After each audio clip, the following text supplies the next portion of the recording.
Mas adivinha se não é com nós mesmo isso.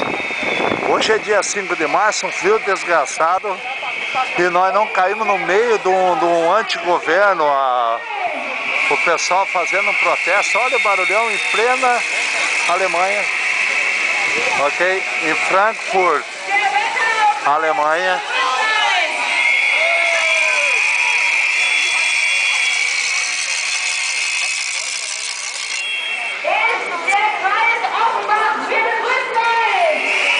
Tá louco!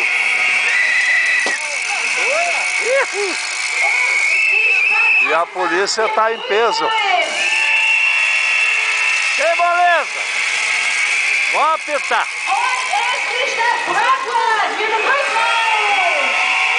Deixa eu passar. Minha nossa. Isso aqui, digamos que é o PT da Alemanha. Silveira, 5 de março de 2012.